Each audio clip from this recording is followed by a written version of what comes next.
Hi friends! Do you know what's an integer?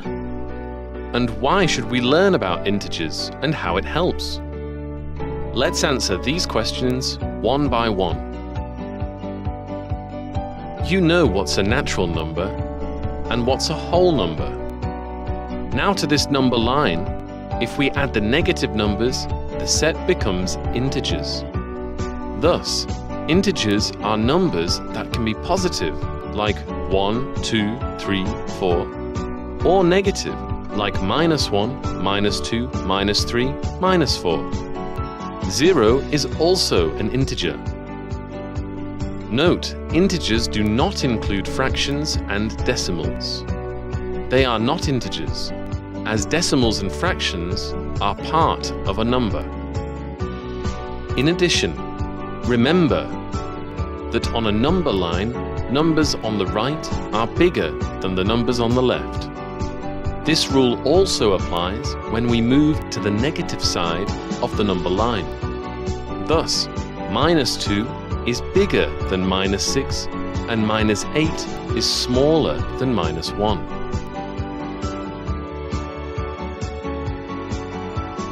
Now that you know this, can you identify integers?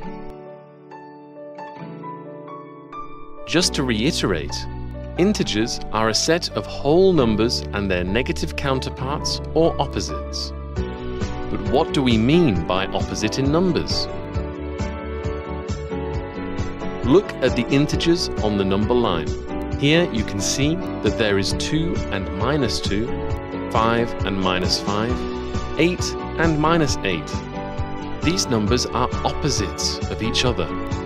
Considering 0 as the center point, these numbers are equidistant from 0 on the number line in the opposite direction.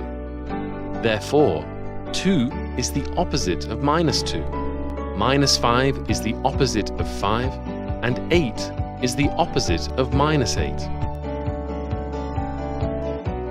So now, let's see if you have understood this correctly. In real life, how do integers help you? It helps you understand the opposite numbers and relate it to your surrounding and life. If you were told that in December the temperature in Spain is 14 degrees C, 26 degrees C in Australia, and -5 degrees C in Siberia, you would surely know which place to avoid and where to celebrate a pleasant Christmas. In absence of integers, you would not know how much colder Siberia would be in comparison to Spain. Both would be termed as cold in December. Similarly, integers help you in keeping scores in a game, banking transaction, or tracking your profit or loss. By the way, do you know that the highest elevation of the world is Mount Everest, with the height of 29,035 feet above the sea level, and the lowest elevation is Dead Sea, which is 1,349 feet below the sea level. Or you can say minus 1,349 feet if you consider the sea level as 0. So you can understand how integers help you compare distances, temperatures, money, time, etc. Hey, now it's time to test yourself.